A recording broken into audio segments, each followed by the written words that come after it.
welcome once again. In this episode, we'll be taking a look at the legend of the Rabbit Man. Now, without further ado, let us take a dive into the strange and the unknown. Unicoi, Tennessee, 1935. There once lived a man by the name of George Sherwin who lived deep in the woods and had a strong fascination with rabbits. Sherwin had taken great care of his rabbit friends and let them roam around his property and in his home freely. One day, while tending his garden, Sherwin had heard a whimper coming from underneath his porch and discovered a small black and white rabbit.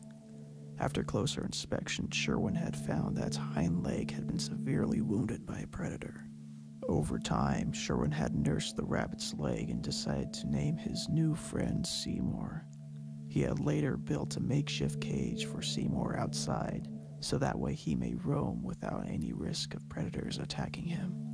All had seemed well. On Halloween night, a group of college students had found themselves roaming in the woods after a session of partying and heavy drinking. They had stumbled upon Sherwin's cabin and began to harass them in their drunken stupor. They had shouted and began to chase his rabbits.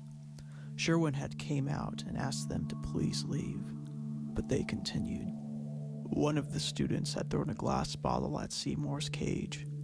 The bottle broke on impact and caused shards of glass to scatter inside.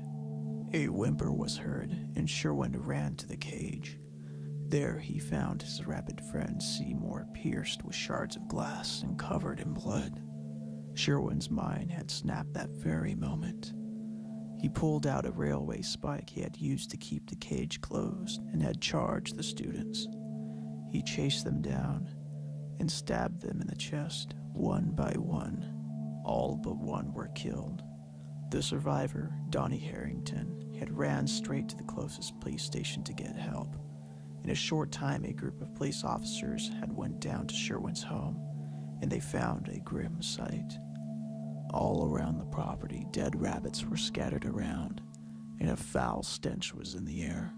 The officers had followed the putrid scent to a nearby well, where they had found the bodies of the college students with rabbit remains thrown on top of them.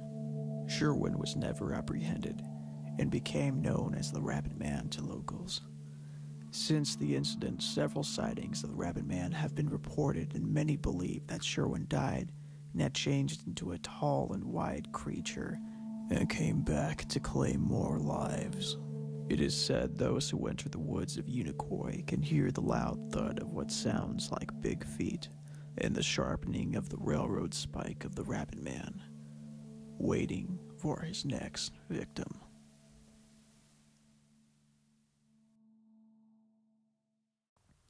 Thank you for watching our video. Don't forget to rate, comment, and subscribe. Until then, I bid you adieu. And whatever you do, don't look behind you.